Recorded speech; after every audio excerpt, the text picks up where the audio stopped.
Welcome to the Ambassadorial Series. I'm Jill Dougherty.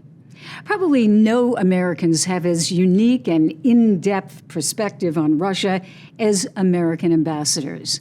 They arrive in their posts in Moscow often with deep knowledge of the country and of the language. They live in Russia, they meet and negotiate with the highest Russian officials, they travel around the country and interact with Russian citizens. They not only are eyewitnesses to history, they're actors in history. In the Ambassadorial Series, we hear from all the living U.S. ambassadors to modern Russia and to the Soviet Union before it.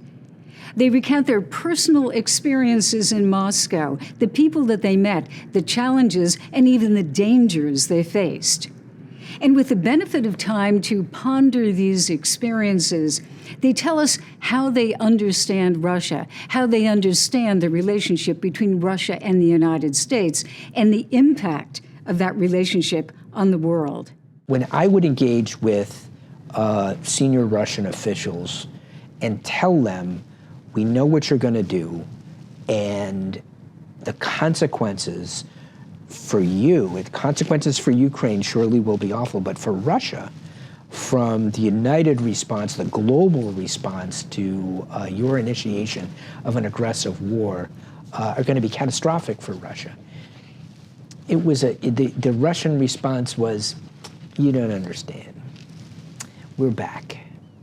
We're not the economic colossus we were when we were the Soviet Union, but our military is certainly back. And whatever's going to happen with Ukraine, it's our business. We'll take care of it. Wow. First, they were lying through their teeth. We know that now, because there's no way that the special military operation, it's now failed, spectacularly so, but for that military operation to kick off at 0 dark 30 on February 24th, that was months and months in the making, plans and preparations. They leverage those nuclear weapons. It's one thing that they can leverage that scares everybody. Do I think they want to start a nuclear war? Obvious. I sincerely believe they do not.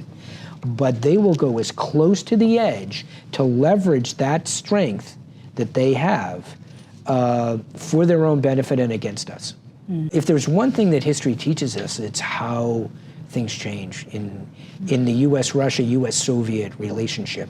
I'm focused on this month, this year, next year, but there's going to be a relationship between whoever's running this country and whoever is running that country going into the future. The size of that Eurasian landmass, the history there, which now includes this war in Ukraine, we need more diplomats and diplomacy, not fewer.